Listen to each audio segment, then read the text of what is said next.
I am pleased to introduce our good friends, Jill Lockenmeyer, Assistant Superintendent of Academic Affairs, and Rachel Meenan, Instructional Coach at Andover Public Schools. And so thank you so much for spending time with us today. It's all yours. Hey everyone, it's good to see you. I'm Jill. And Rachel, do you want to introduce yourself? I'm Rachel.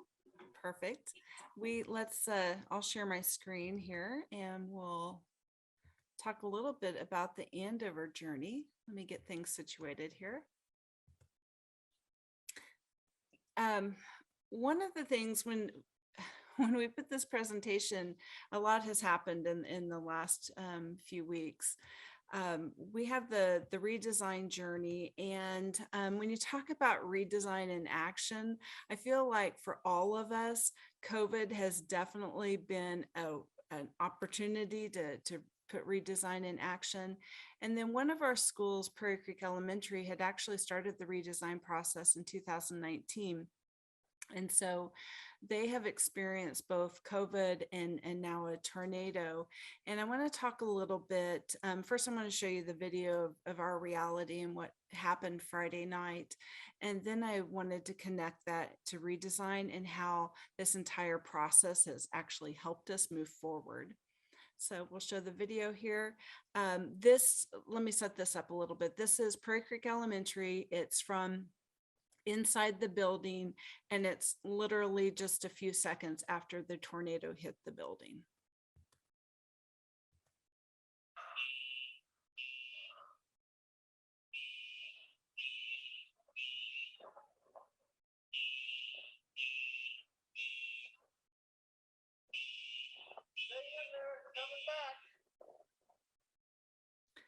So it's very scary.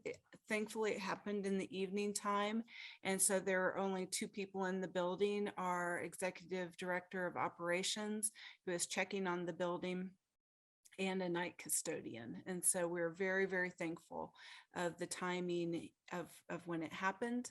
And as you, this is just a neighborhood that belongs to Prairie Creek, and you can see at the top of the screen that's Prairie Creek and the devastation that our families, some of our families are going through right now. The other picture is just the damage that was done in our classrooms, and you can see it was literally raining inside the building, and so we have classrooms that are not going to be usable for the rest of the school year. And so it was a weekend full of a lot of planning, a lot of hours, and trying to figure out next steps, assess the damage, and put a plan to action. And so how I want to tie this back to redesign is Monday morning yesterday, we had the staff all come together in our Andover CAPS building, which is a program for our juniors and seniors in high school. And Prairie Creek staff, all 90 of them, are in that building all this week doing planning.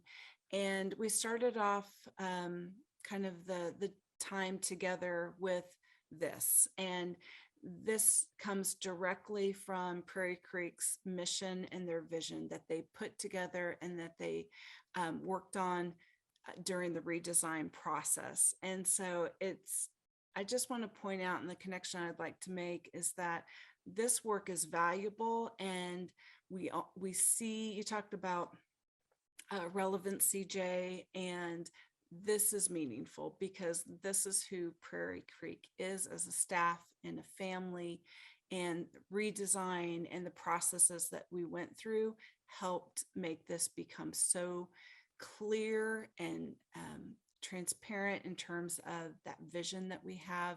It's incredible.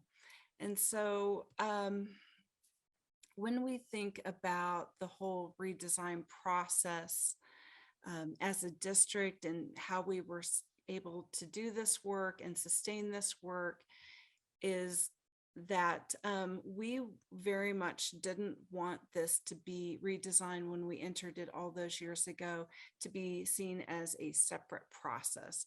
We wanted it to fit. We didn't want silos. We were trying to do this integration. And so for us, what that looked like is our portrait of a graduate, which I will talk about here in just a little bit. So combining our district vision, our community's vision for graduates, taking our district goals, taking our Andover instructional framework for teaching and learning, taking KESA and the design crosswalks, and of course the State Board of Education outcomes. We really wanted this to be something integrated, and all that our work was streamlined and focused in that direction and in that vision. And so to help, I think visuals are so important. So one of the things that we worked on early on was how to, help people see these things. And so we have our school improvement plans that each of our buildings fill out. And it's all tied to our district SMART goals. And then the school SMART goals are aligned to that. So we just want to make sure that everything is streamlined and focused and that. So back in 2018, we had just finished our accreditation and process, and we were getting ready to start new. And we wanted at that time to really create a vision for the district. And so we went with this portrait of a graduate process. And this is the end product. This is our portrait of a graduate. And our community really said to us that, yes, academics and preparation is important. It will always be important. But what is also important is the collaboration and communication skills, the innovative thinking, integrity and character, resilience, and this whole idea of exploring, engaging, and empowering our students and creating leaders at every level. Students, teachers, administrators, everyone. And so it was a wonderful way to have this be kind of, okay, this is what our community wants, and this is what we're going to build everything out to achieve. So how we did that back in 2018-19 is we asked one simple question: how might you describe an ideal future Andover graduate? And we had 29 meetings. We went to every single school, and we met with staff members. We met with PTO and site councils. We also met with community groups. So we had business and industry there. We had public officials. It was just everyone. And it was a wonderful, wonderful way to get a lot of great information. One of the things that we did is we didn't want it to be something that was forgotten. We wanted it to be present and visible. And so each of our schools have a portrait of a graduate hanging in their hallways, just because everything that we do is geared towards that vision of what we're trying to achieve. And then I'm going to turn it over to Rachel to talk a little bit about the specifics of our redesigned journey. All right, thank you, Jill. And I think you are okay with changing slides for me. So this has been my second year in Andover, and I have been able to help facilitate through some of our redesign journey. So we just kind of wanted to share how we embed all of our work to make sure it's intentional and at the forefront for everybody. So if we'll go ahead and you can switch to the next slide. As Jill mentioned, we did have COVID that kind of interrupted part of our process. So this is kind of can show you how we were able to pivot even during and after COVID. Our schools who were in their plan year when we had the shutdown, we actually had to put their prototypes on hold. And then we took a total pause year and we brought them back this year to implement some of their prototypes and those things. and then just kind of bumped everybody else down in their calendar years, which is still working out. But Jay had mentioned earlier about the vision and how important that is. And when we brought all of our schools back after COVID and met with all of them, we gave them an opportunity. Let's go back and look at your vision and make sure that still stands, because we know COVID has made us really look at things in a different way and see things differently. Every single one of those buildings kept with their same original vision. So I think that speaks to going through that process and taking the time to really set that strong vision, something that your staff and team can believe in, even through something like COVID that causes a major disruption. It's still something that we can lean on and come back to throughout this entire process, and give us something to really be that guide throughout. So we are currently working with a couple of schools as well through that plan year, but something else that we are very intentional about is laying out the calendar and blocking all of the days for all of our schools ahead of time. So this just kind of gives you an overall view of what that looks like and how we kind of go through that process. This is our calendar for this year. We're in works to get our calendar for next year. So we'll be adding our secondary schools next year. And so we'll get a few more days blocked out and get them added on there, going full force with their planning. So all of you are pretty familiar with the process, but this just kind of goes through how we in Andover have gone through the redesign process and done that scaling and personalization. So we have the redesign leadership teams. They come to the district meeting days that are facilitated from our district team. And then we also block out in our calendar those rotation days where those people can then go back to their buildings to share information with the whole staff. And both of those days proved to be really important. I think especially building in those rotation days for those flight team members to go back and share with their whole staff. So it's not just put all on that flight team to be in charge of that information. We also try to use as many professional learning days as possible so that we're not having to use as many subs or pull people from their classrooms. All of our content and timeline, as you'll see here in a little bit, are aligned to the KSD process, and then we kind of tweak and personalize to Andover as needed. So we also make sure we present all of our recommendations to the district admin and board of education, because we want to keep up with our stakeholders and keep them informed of everything we're doing. And as you can imagine, this is a big investment of time, subs, personnel. We haven't traveled a whole lot the last couple of years due to COVID, but we are starting to pick some of that back up again, and just really helping grow our teacher leaders and that professional learning time. But I know that our teachers truly appreciate the time that we invest in them, and they do feel that it's valuable time that we give them to work through these processes and get that planning time together. This is just an example of redesign catalogs we send out. We create these for all of our groups and we send them out at the beginning of the year. It just kind of helps them to see the whole picture of the process and what we're going to work on with them throughout the year. It's also known that these are subject to change, which did happen this year with COVID and some different things. So, but people like to see and know what expectations are for the year and what that process may look like. So we like to help them out and give them these visuals. So like I talked about, we do follow the KSD timeline. And now that this last year, we really tried to embed KESA into our process. And so we have learned a lot this year with that.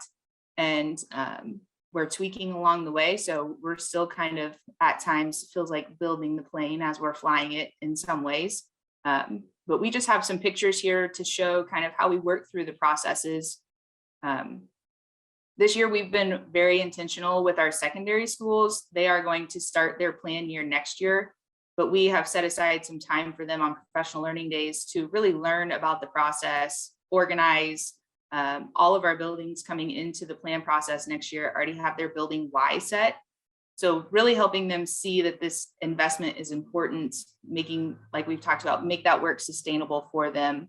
By building in those professional learning days to really learn about what redesign is going to look like.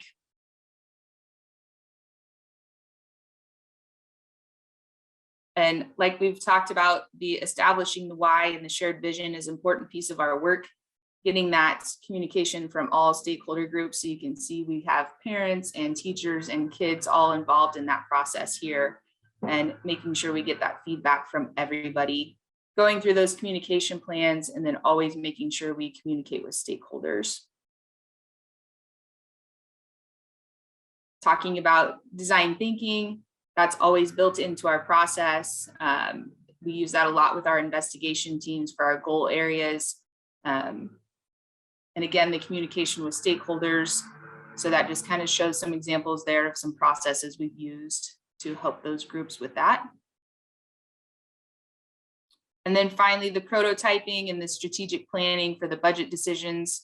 I think our groups have done really well with this. I know a lot of our groups that had to kind of be put on hold with COVID, they had to almost go back and re-prototype their prototypes, just because things, they weren't the same and we needed to do a little bit different. So that really helped us to be able to say, we know that design thinking is not linear. We have to go back and sometimes go back to the beginning of that process. So even though they had that little setback, they've done a great job of working through that and staying invested in the process throughout. And then finally, our show and launch. So these are some of our schools who were at the start of the process and they've been in it for several years. These are a couple of our schools who I had talked about who stuck with their vision, and they've made some tweaks and changes to their prototypes. But I think it felt good to them to have that same vision to come back to and not want to completely change things up. So they've seen some really good success in a lot of the things that they've been doing.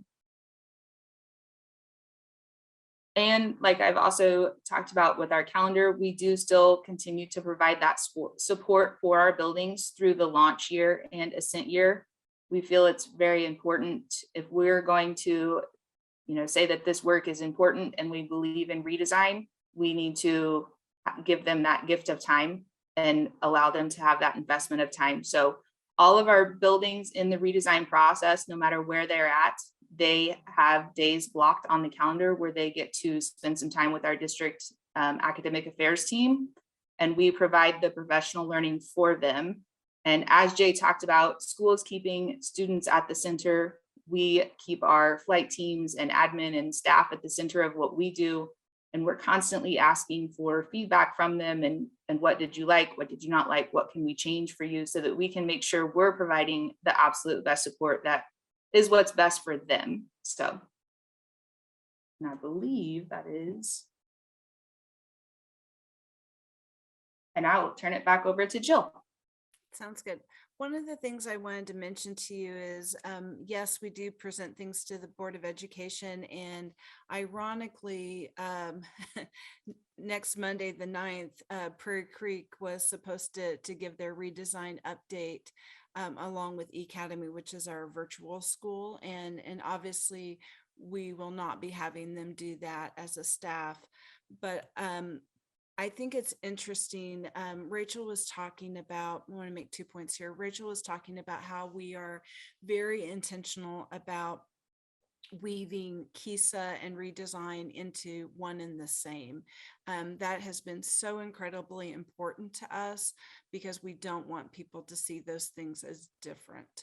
And so we've even, have been thinking about what could we call this next year, where it represents the blend of redesign and KESA of school improvement.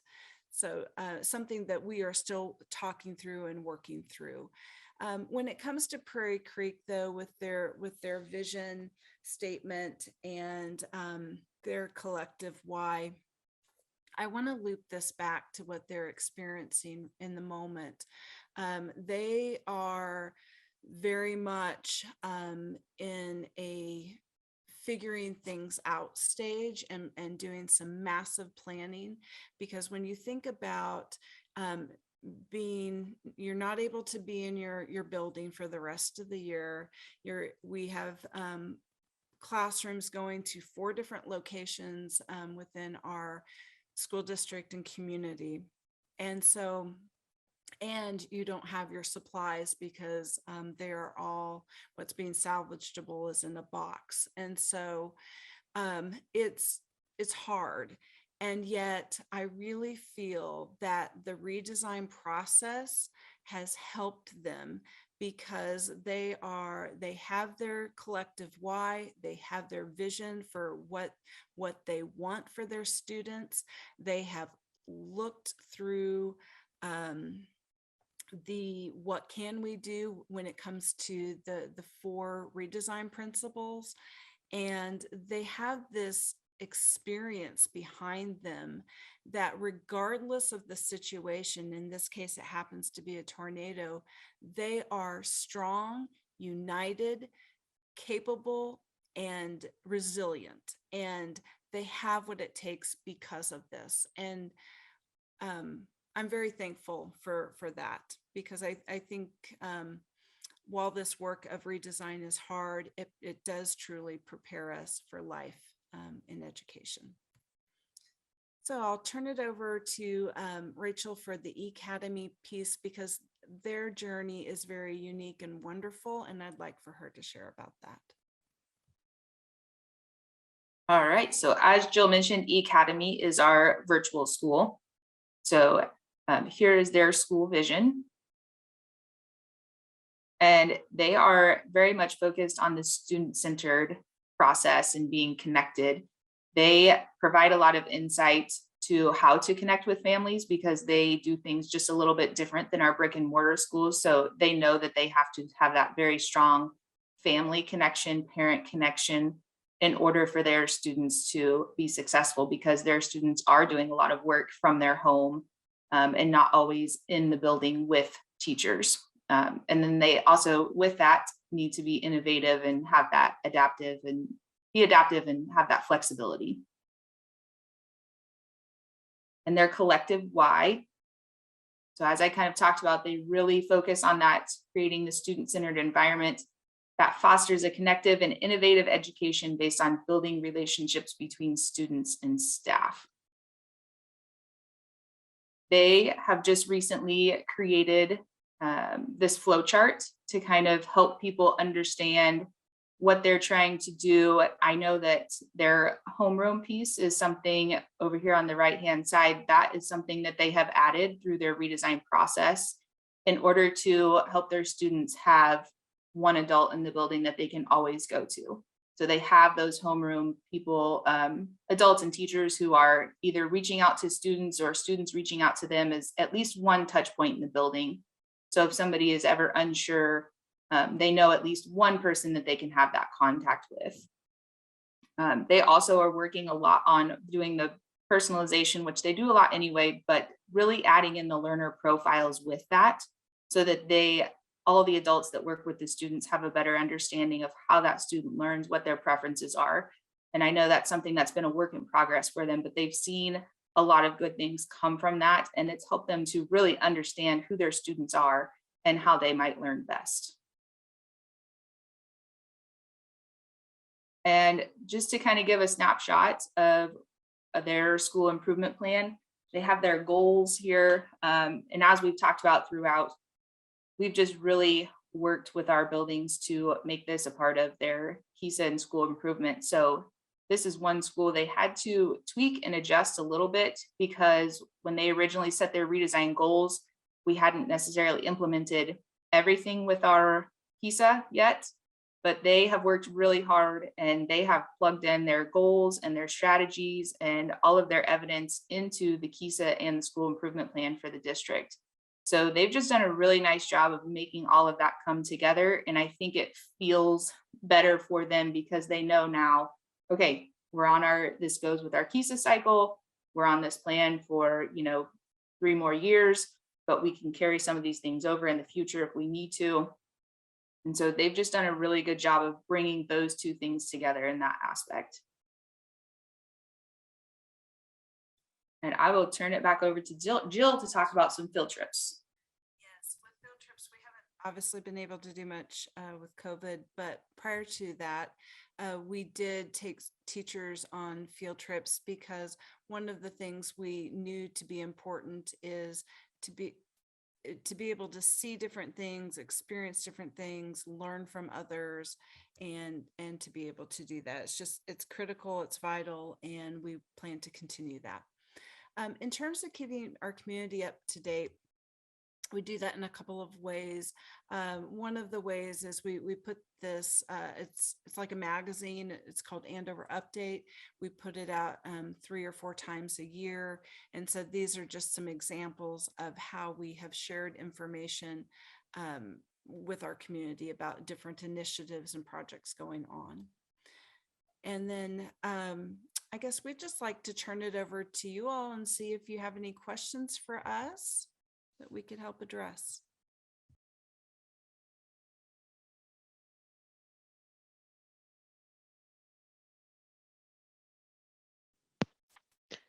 Well, I just appreciate one, you guys taking the time to be with us today, but then also I think it speaks a lot to your leadership that you all know so intimately what's happening in your buildings. It's not often that district level leaders would be able to speak on what's happening in a building to the degree that you are able to. So I think that that's a real strength of you all as leaders, is just how involved you are in what's happening in your buildings, but not to dictate what happens, but to really allow for that innovation and ideation and that local autonomy, but being there to make sure that it's really aligned. So just wanted to commend you all on that, and thank you again for sharing the work that you've done.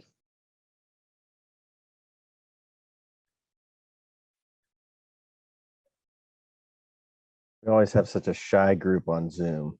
But Jill and Rachel, one thing that I was thinking is I just admire how intentional you all are about professional development, providing professional development time for your teachers to do this work. I think what in the previous model, if you're not careful, the administrators would do all the planning and all that and then roll that out, or maybe it's your BLT, but you actually were intentional about time for the BLT to meet and plan, and then time for the actual staff to go and turnkey these activities. Can you provide it? Because that's the one thing we hear all the time is, no pun intended, we hear it all the time, there's not enough time, right? So it's, how do you, can you provide any tips for the group on how to create, I mean, you can't really create time, but how you can use time and provide more time for your staff for PD? Yeah, that's a great question. We've done several different models as we've gone through the process. We first, I think, is a priority focus. It needs to be a priority focus at the district level, if that's where the funding flows through. And so we've made a huge financial investment and commitment to professional learning because we value it so highly. And so what we set up in those schedules that that Rachel showed you is we have once a month they're coming together, and we're providing subs in the building for that flight team to come together and to learn, and it's an all-day event. And so the morning is usually learning time, and the afternoon time is time for their flight team to plan, because they need both. And it's too hard to be able to try to go back to the building and step into your busy lives and try to figure out a plan then. So that's how we've chosen to do it over the years. And then we also, as we think about our secondary schools, middle schools, and high schools coming on board next year, we're always getting feedback. And what do you want redesign to look like? What are some of the parameters you'd like for us to establish? And so the feedback from our middle schools and high schools are that they would like time for horizontal, which means high school to high school, middle school to middle school, and they want vertical. So they want their feeder school between middle and high schools, and they want us to bake that into the plan. And then they also would like as little time outside of the classroom as possible. And so we're looking at, trying to figure out how to use our professional learning days, and we'll need to use some subs, but the point is we want to customize it.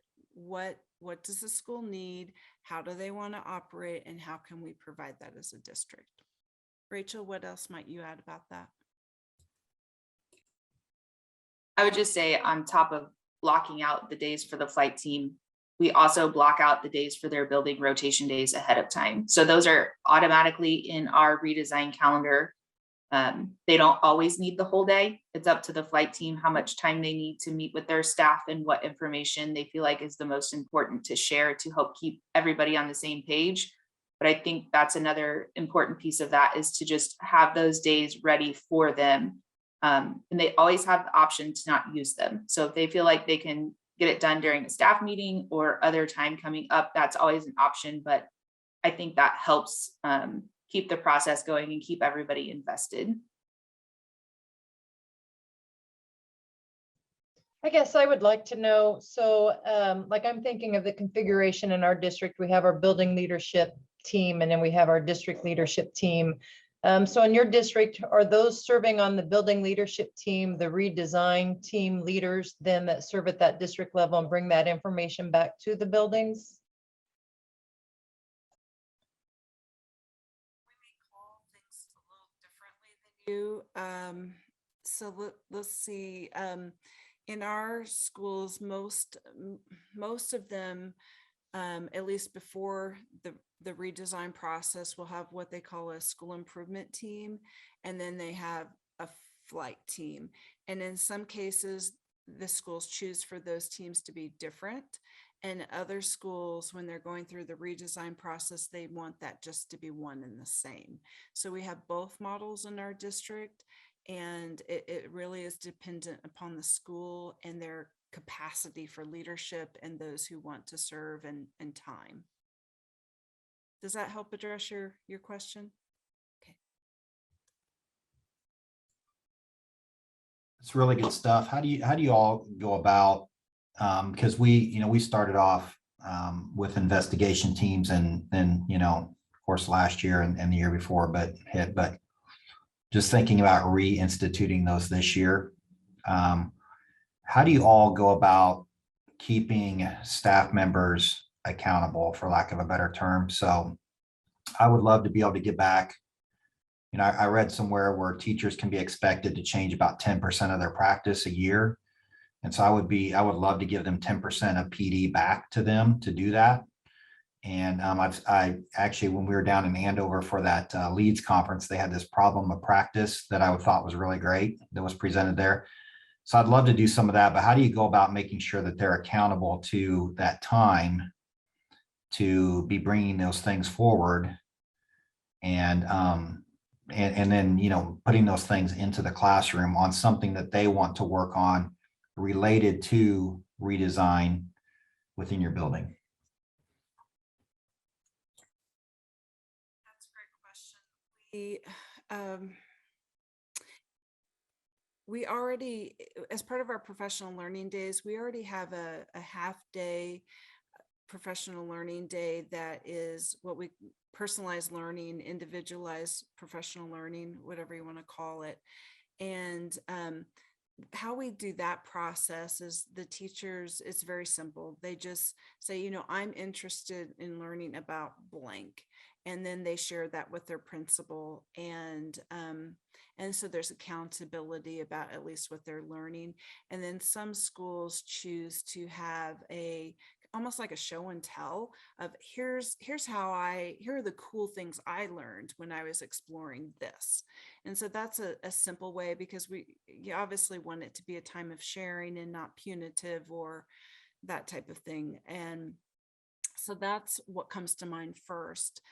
And then the other thing too is I think the accountability comes back to the team, because when we're doing investigation teams and setting those up, it's for a clear purpose, and the team the team almost chooses, to divide and conquer and to explore, but you're always coming back and sharing what you found and kind of what you thought about what you found.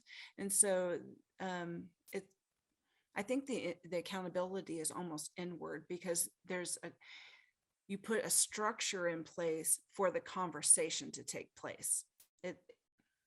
That would be my best answer. What might you add to that, Rachel? I think you hit it all on how we do that. And that accountability does come back to them as a group and with their flight team, and just making sure they're continuing those conversations.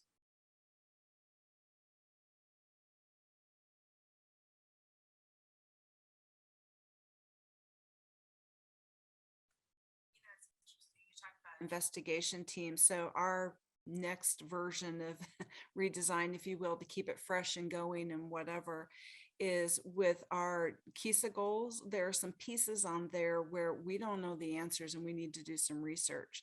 So instead of having investigation teams at the school level, we're going to have district-wide investigation teams to help figure out what are some ways that we could solve this problem. And it's such a wonderful model, and it's so applicable into everything we use. What I really like of what you guys are doing is, being in Olathe, it's a little bit harder in some ways, but easier in some ways, because we have resources. But we also, redesign is not a district-wide initiative like it is in Andover. And so I think there's something to be said for, not that your community is that small, but smaller communities that can rally around it as a community and as a district, which is great to see as well, that you've laid it out to bring schools on board, so that you're bringing them on when they're kind of ready to go and at stages. So yeah, good work. It's great. Thank you.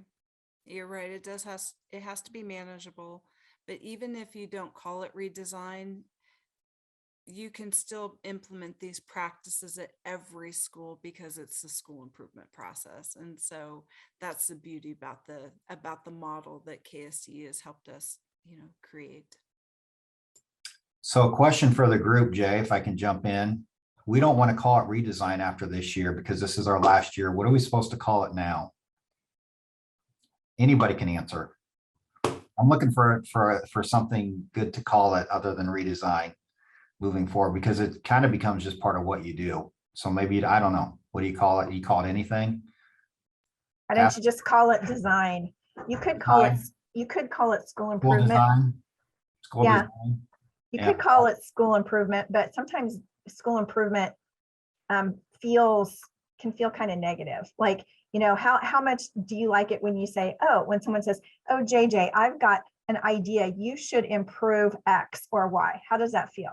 It feels like yuck, right? So call it something fun, call it something meaningful, call it whatever you want. Mhm.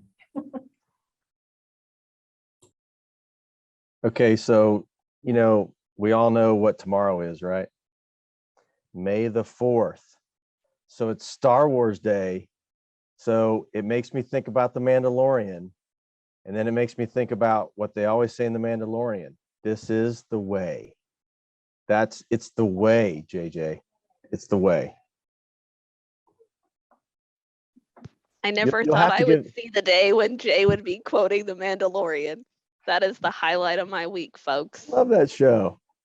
We've I never love that. talked about it. I'm I learning know. I something think new. I love it more than the actual Star Wars shows, which is kind of scary. I grew up with it. I'm more of a Star Trek guy myself than Star Wars. So is there any tie in there or not? Live long and prosper. Like, there you go. Right? Isn't that what they say? Yeah. I can't do it, but there you go. Yeah. Well, any other questions for our Andover friends before we wrap up today's PLC?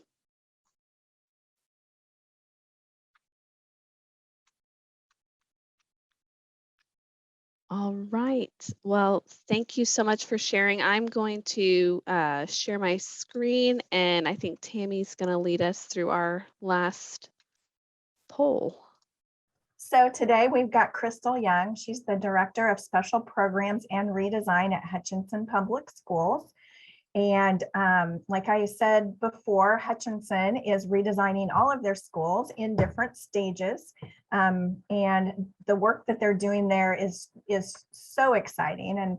And, you know, I don't know if you know this, but wow, some of their elementary schools already, the ones that we've seen, have done just outstanding personalized learning and project-based learning. So Crystal, I'm going to turn it over to you, and you can tell us about all of the great things going on in Hutch. Thank you. What a great intro. That is exactly true. We are doing some great things here. I think I'm going to be able to share my screen. Will you make it so I can do that? I think I can maybe. Yep, you should be able to. Maybe. Let's see.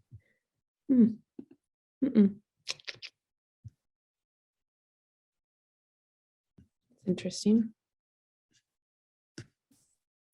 It's recording. Yeah, I don't know. It actually isn't letting me.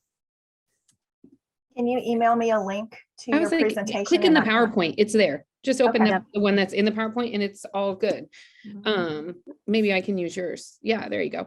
Perfect. If you just do that, you can totally do it. Perfect. I'll just give you a little signal. You'll be fine. Yeah, perfect. So yes, I am Crystal Young. I'm in Hutch Public Schools. I started this year as our Director of Special Programs and School Redesign. We had created a position specifically to take our schools through. If you want to go to the next slide, I can talk a little bit about our district as a whole and then our schools. So we have about 4,100 kiddos. We are a 6A school district. We do work collaboratively with Head Start and an early education center, as well as a preschool to start with early childhood. And that is a focus for us as we move forward. Our setup is we have 7 elementaries, 2 middle and 1 high school, as well as an alternative school that houses students K-12, but mostly it houses our 9-12 students. We call it Midtown, and that is just the program that we use. We also, this past year, as a result of COVID, it was one of our positives and our growth out of COVID is we created a virtual school. So we believed we would have about 60 kids. As of last month, we have 243. So our virtual school is really booming and has just students from all over. We're currently using Accelis as a teaching tool to help us with virtual school. You can go ahead and go to the next one. So when I think about who we are as a district and where do we fall, we are currently about 70% free and reduced. That makes all of our elementaries Title I building.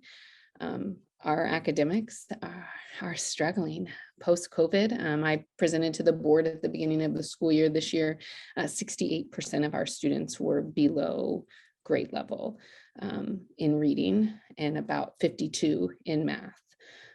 It's a huge problem for us, and that is our focus as we started to move forward.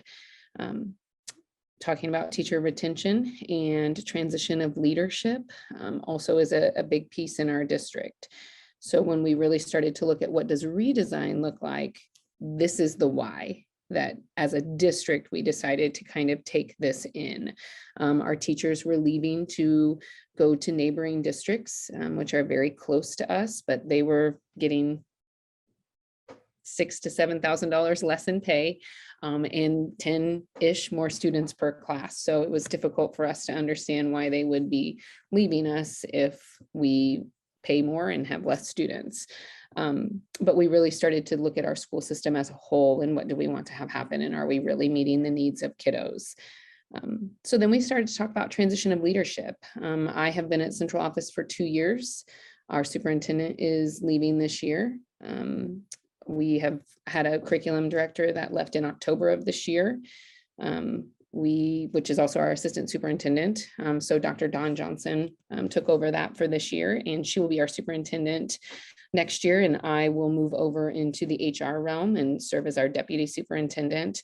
And then we have a new curriculum director coming in from a neighboring school district. So as we really started to look at redesign, you can go to the next one, we started to talk about what do we want and who do we want to be as a district. And that's really where we decided to make some changes last year and to create a position like mine for this year and to really put this into the cycle. So what came for us is we want to be a district of distinction. We are landlocked, and we have in our town of Hutchinson, we have 3 school districts that are very close together. And while we have students that live in our district, they're going to our neighboring districts.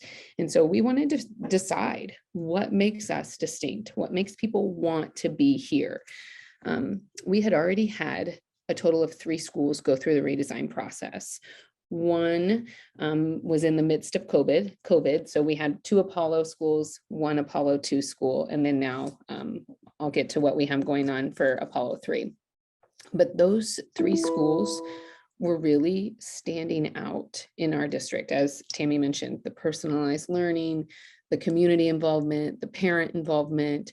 I mean, you walk in those schools and it's different. And so we really wanted to talk about, what is that? Is it teachers? Is it students? Is it the academics? It's the culture. It's all of those pieces. And so that was a big part of us deciding we want to move forward. We want to be a district of distinction. We want our academics to rise above those around us. We want our teachers to want to be here. We want to support our students socially, emotionally, and we want to make sure that we're meeting everybody's needs. That's what redesign is. I mean, that really is how we got started on making a plan for us as a district. And then of course that does talk about leadership from the top down, superintendent to building principals to our classroom teachers and everybody working with students.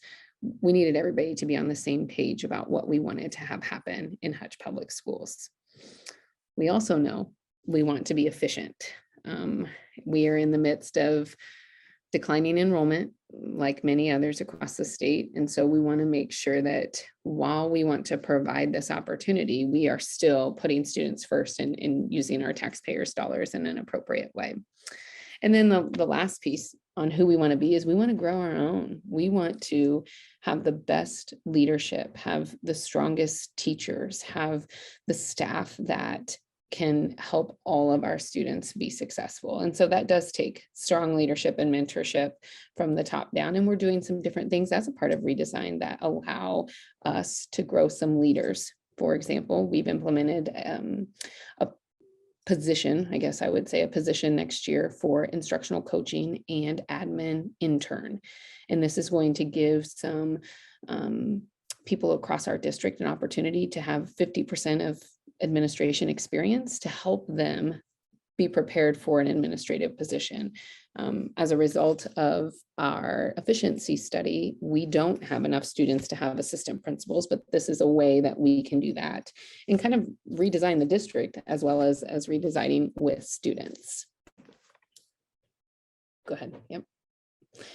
So I don't know where your screen is and where the people, but these are some things that when I go to my principals and I say, tell me what's happening and why you are redesigning.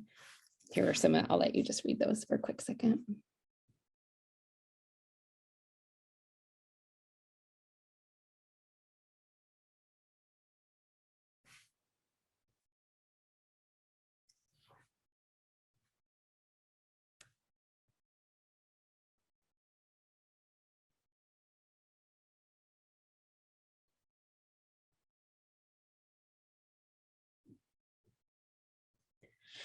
So 2 of those are principals that have already launched, and they have seen the whole process from beginning to end and are in either their 2nd or 3rd year. And 2 of them are getting ready to launch this week. We just spent all day together, and I have some schools launching as we speak tomorrow and Friday, and we're really excited about that. But you can see what's rising to the top. And that's really why we wanted to talk about now what. We've seen it happen individually, but when we really look at our system as a whole, what do we want to have happen next? Go ahead. So we decided, we made a commitment as a district, we're going to figure it out. What are we going to do? And really, it took just a lot of planning for us. I started with the schools that have already gone through and kind of just made almost like I was going to buy curriculum. This year we can do this many schools. The next year we can do this many schools. And the last year we can finish. So Hutch is on track that we have 3 schools that have currently already launched. I'll have 3 more that will happen this school year. And then next year we are just combining this with school improvement. I mean, that's really what it comes down to, is it will go with our KESA process, our accreditation process, and school improvement.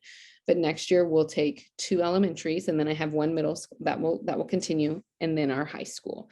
So that by the time we finish in 3 more years, every single school would have gone through a formal redesign process.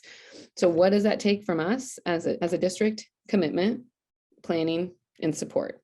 So we set it up for them. There is no non-negotiable. When I wrote the calendar for next year, I already planned when their redesign meetings are. They know before they go home for summer, these are the days you're going to need subs. This is what's going to happen.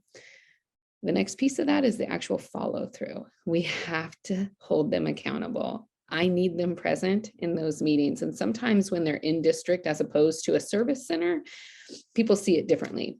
I took them out of their building. I made regular sub days. Like, I was clear, this is an expectation. Principals sometimes came and went, which, okay, I can handle principals, but I need that essential redesign team present. And then it's just helping them see, how are we doing this? This year I have a school that is on improvement. And so when they did their root cause analysis, we just looped that right in with redesign. When they started to look at what are their goals in Kansas Star, how can we loop that in? And so really making that connection for them. When we wrote KESA goals as a district, what are your KESA goals? How does that loop into redesign? Redesign isn't something new or something to add to. It's just, how does all of that come together? And so for us, I was that person to make all of those connections for them and make sure it doesn't feel like I have to do my school improvement. I have to do my KESA. I have to do my redesign. It's pulling all of that together. And then the support. Our building principals need a lot of support for a redesign because it feels out of their control, and that's just different for them. And then our teachers need it.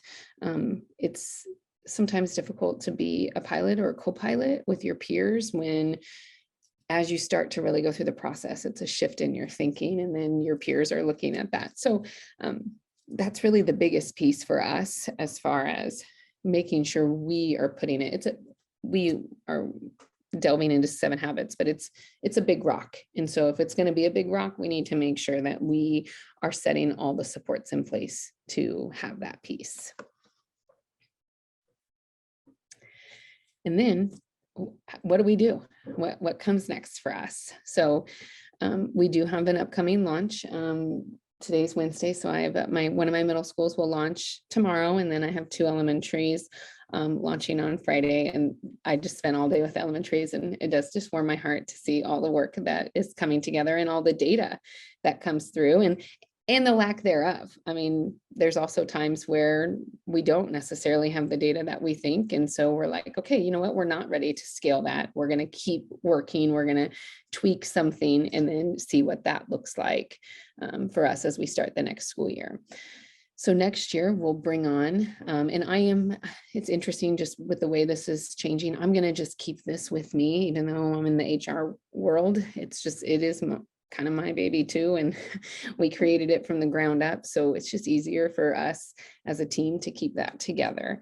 So next year we'll see a middle school continue with their process, a couple more elementaries, and then we'll start some things at the high school. We're actually going to do the high school in the 23-24 school year on their own, and our goal with that was By then, we would already have our 7th and 8th grade students at the high school. So 2 years of kiddos would have that language, would be able to show some of those leadership qualities that we have been working on so that we can help them kind of with the shift of thinking that will happen with redesign. And then again, with the KESA and overall school improvement, next year is our accreditation year. So we are actually really excited to start over with KESA, just because when we started, we were in a year 3 and then we were in a hold, and we just maybe didn't experience the process the way that we want to. And so we're looking forward to really connecting in the 23-24 school year, that whole KESA process with our district goals as a whole and how we can move forward. But we see redesign and school improvement as one thing. And so while we won't go through the redesign process at the state level, we're constantly redesigning in our district, and will be a part of who we are and what we want to have move forward. So I have one more just add on after talking to my team today before we kind of open up for some questions. But one of the things that we were really talking about as principals today is now what? So we launch and then what? And how do we help our schools after they launch? And so one of the things that we're implementing for next year is, this year I've only done monthly meetings for our schools that were in year 1. And so as we go into next year, we've talked about, we're going to add in a quarterly meeting for schools that have already launched. And so we'll open that up to our schools that are in year 3 and 4 next year, but just as a way that they can kind of regroup, because once they have been through that redesign process, they know what to do. They know when data isn't looking the way they want, how to analyze it, how to process it, how to make some changes, and how to come back to the table. They're talking about, is that time there? And so as a way for us to really help them stay focused with the redesign process and the overall school improvement process, that's an add-in piece. So when I add it up, I'm like, how can I say no to that? It's not that much money. It's a set of subs 4 times a year instead of once a month. And we handled once a month well this year. So that's a shift that we'll make. And that's, one of those things that we're learning on the fly of how we can best support our principals and our pilots and co-pilots. Another thing that we started mid-year this year as a support is I just made a pilot and co-pilot group so that my past pilots and co-pilots could help support my current ones that are like in the midst of prototyping. Sometimes our pilots and co-pilots take a little bit of heat. And so just maybe having that support group was something that I had done that for principals, but I had not thought about that for pilots and co-pilots until the issue came up. And so that's another piece that we're doing. But really, it's just trying to think from the top down how we can set systems in place to make sure that our staff are able to really do the work that we want them to do. Our Board of Education will hear some redesign presentations, and our specific board needs a lot of information. And so we have had a monthly update to the board so that they feel in the know about what's happening in our redesigned schools. And so after they launch, we'll do a formal board presentation again, just to share the launch and how it went. But it's been just a really great process to watch and to see and have people grow along the way. So I know that's a lot of information, but what might be some questions that you guys have for me, or Sarah, Tammy, things that you were thinking that I didn't necessarily cover? So Crystal, one question I have, I think I know, but I think it would be interesting if you could elaborate. Redesign has been voluntary, right? And where if schools have an 80% or better vote, they are then encouraged and supported to redesign it. Yeah. How did you do that in your system? Yeah, how did that work, and how did you get buy-in? Yeah, that's a great question. Last year, two 2 years. So not last year, the year prior, when I kind of came in and I was like, hey, let's get this going. Let's figure it out. I had made my whole chart. I was all ready. I was perfect. And they're like, they have to vote. I was like, oh yeah, they do. Okay. So I went into the schools that I was hopeful would move forward and did a little presentation, talked a little bit about it, had some people share, and kind of did like a little roadshow for why would we want to do this? And all 4 schools ended up voting and they were all on board and they were ready. I could tell they were ready from a systems level. I can watch them and see that they were ready. So when I made my chart, that was something that we talked about. They're like, well, what happens if a school isn't ready? You're right. We're not going to force them to.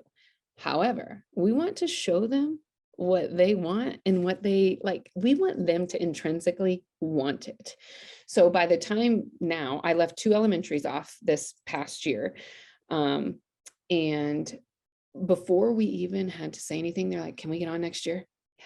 So I think our district has done a good job of, our individual schools have done a good job of talking about how it's impacted kids and what's happening. Let me share this one piece. It's incredible. So our 7th grade principals go to every 6th grade classroom across the district. And they do this thing about, hey, you're going to come to 7th grade. Here's how you enroll. Here are the things. We're so excited. What questions do you have?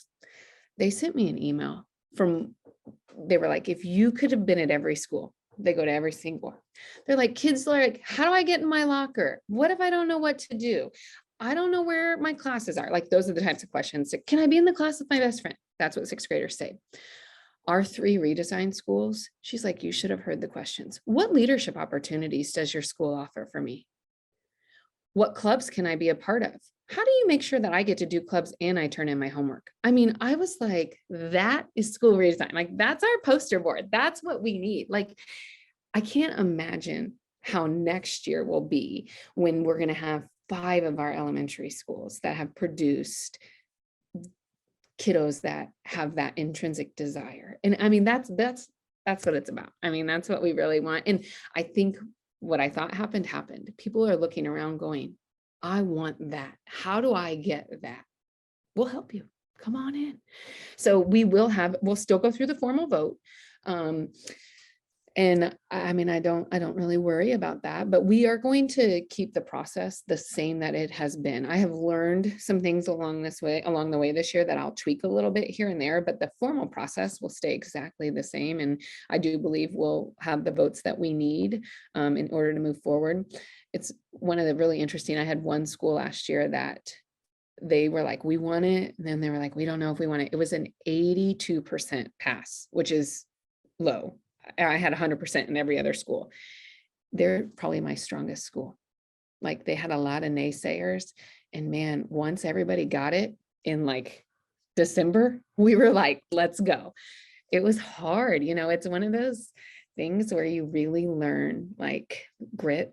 And I mean, it's rough sometimes, but once you get there, it is like full speed ahead. It just sometimes takes a little bit longer, and to watch our different schools and to see them now. I mean, one of the schools that left today, I don't know how many meetings, we've had lots of tears and it's been hard. And then they're like, we're ready. I'm like, you're ready.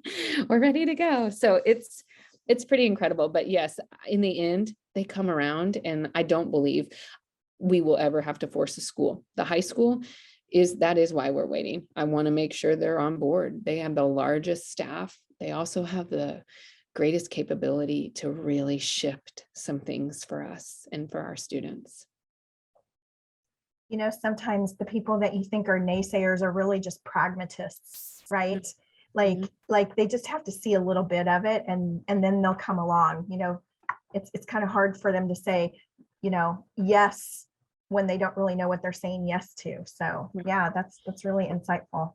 One of the things I do a reflection after our meetings, and come March, April, people were like, I can't believe we really are doing what we thought we could do. I'm like, right. I think people think we'll never really be able to do this. Well, we are. And we have data to support that it's moving students forward. I mean, we're just getting all of our data in. And when they started to look at data and talk about scaling, I'm like, tell me why we wouldn't scale. Look at the data for our students. And we did some different groups where this set of students really participated and this set didn't. And I mean, it is qualitative data. That's what it is. I'm really starting to look at what do we have? What do we have that's quantitative versus qualitative? And people are like, this feels so good. What do we have on paper? And that's my role. And I really appreciate that role, that I can push them to really analyze and bring data to the table, not just how we feel, but what does it look like and what data do we have? Yeah, it's amazing. I mean, it's one of those things that as I look back, we probably should have done it as a district a few years ago. We're large enough that we should have taken it on. And now that we have, we'll just keep moving forward and use it in other ways. I mean, there's so many things that we can do as a district now that we've kind of implemented this and have the opportunity to move forward. I'm so excited for you. I have nieces that live in your area and attend a district that is not yours. And I would just love it if, I will love it when Hutchinson becomes the district of choice in your area and people are knocking down your door to send their kids there, because I think you're really close. I think you're just on the cusp of that. Yeah.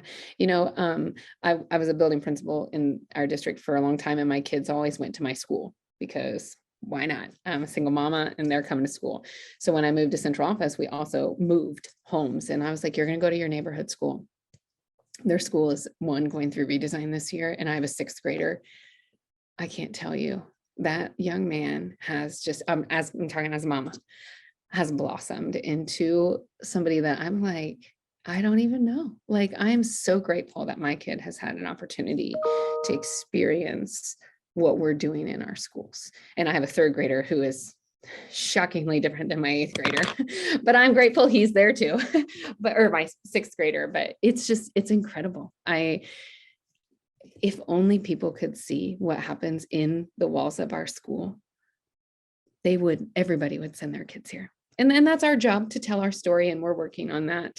But it is absolutely incredible. Yeah.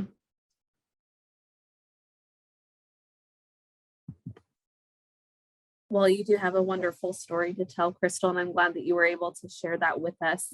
One kind of technical question, just knowing that this presentation really is kind of speaking to schools and systems about how they can lead this to affect change at scale within their own systems. What kind of support would other district leaders like yourself need in order to take on redesigning schools at scale in their own systems? Yeah, that's a great question. You know, I had gone through some training with you guys.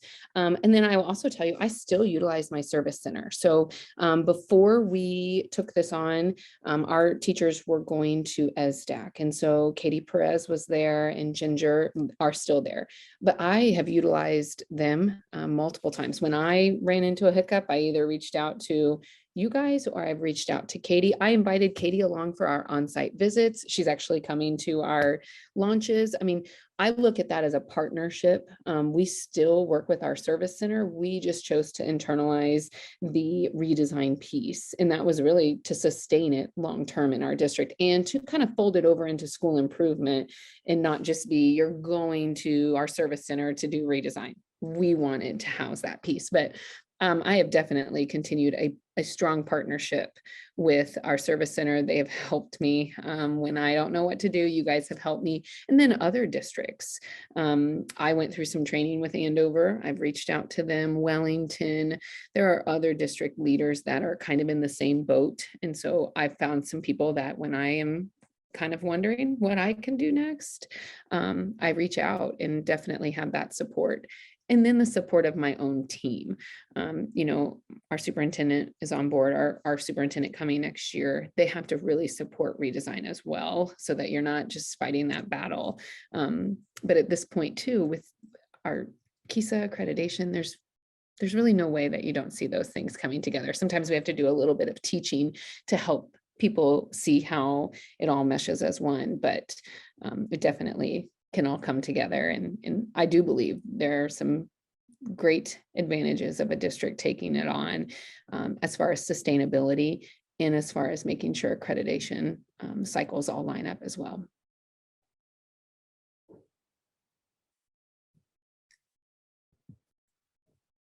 What other questions might we have for Crystal?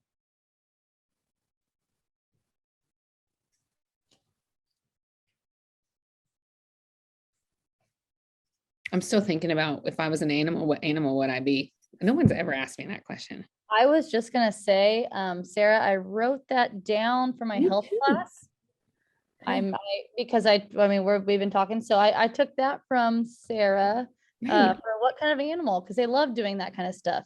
Yeah.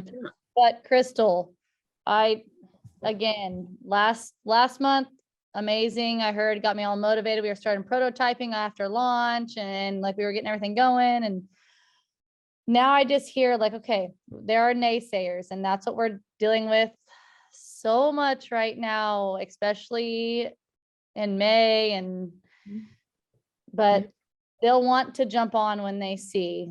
Right. And lean in, that's one thing about being in our role is we can lean in. I can ask questions that maybe coaches or pilots and co-pilots or administrators don't ask. And I'm like, I'm walking away from the table. Like, I'm going to nudge you and I'm going to walk away, and people can respect that piece. And that's lots of tears. I mean, but that is part of it, is people feel good in comfort. And the redesign, it pushes you to think about things differently. And that's our job, to help them and move them along. So yeah, I get it. You'll get there. We will. They're just like, well, May, we're done. I was like, we're not done yet. It's my seniors right now. I'm like pulling across that finish line. I'm like, hey, what do you do in a race? Do you slow down at the end, or do you lean forward and you like go as hard as you can? That's what you're supposed to do. But we're working on it. But I am so happy to see like it is possible. And I wish our whole staff could see this. It's like, it will happen. Your dream big, your goals, like you can get there. You just, you have to believe in it to make the students believe in it and for it to all come together. Yeah. So thank you for sharing all of that. Yeah, definitely.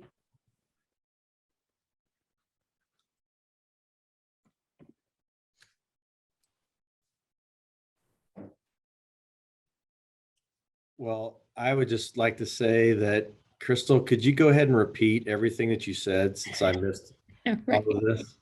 Just kidding. We recorded it just for you. Okay. Perfect. And I'm really looking forward to tomorrow. So I know, me too. yeah. So may the 4th be with all of you, but the 4th is not with my computer today. It's giving me all kinds of fits. So anyway, it's great to hear the testimonies. Great to hear, that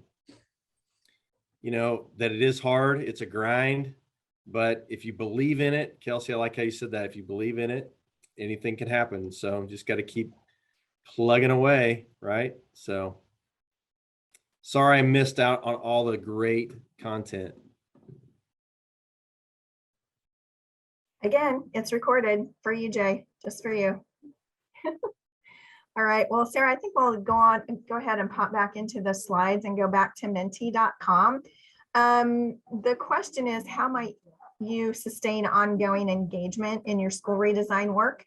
If you want to switch that up a little bit and just put in there too, what's something you heard from Crystal and from Hutchinson that made you think, wow, I really want to make sure that we remember that. So it could be about sustaining that redesign work, finishing this year strong, and something that really sparked your curiosity. If you could go ahead and put that in there so that others can see your thinking.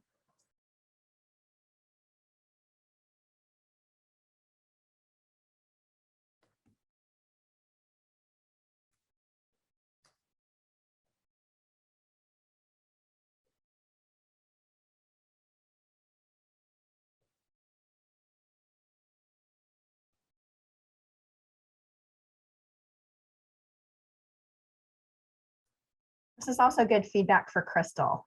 She wants to know what did you learn from her today? So please put something in there.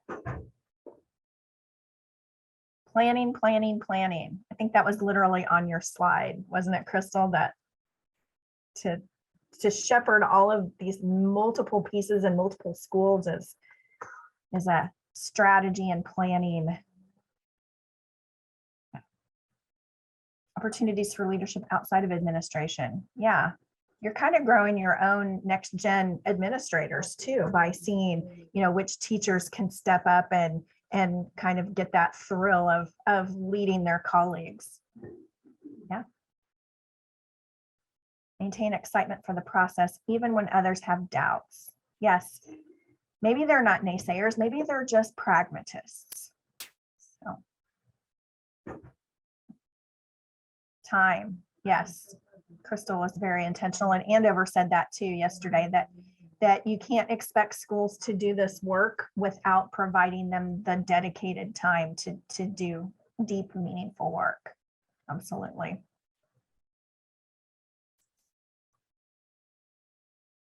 Oh, Kelsey's getting a problem with Menti, but hers says follow through. Yes. Yeah, it's easy to start something shiny and exciting, right?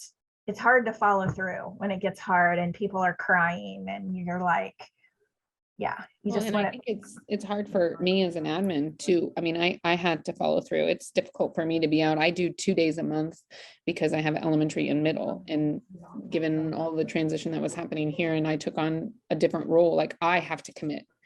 I have to be prepared that I'm out of the office on the 4th and the 5th because I'm doing this. So, I mean, it is me just as well as the teachers committing to being there, and principals to find subs and figure it out.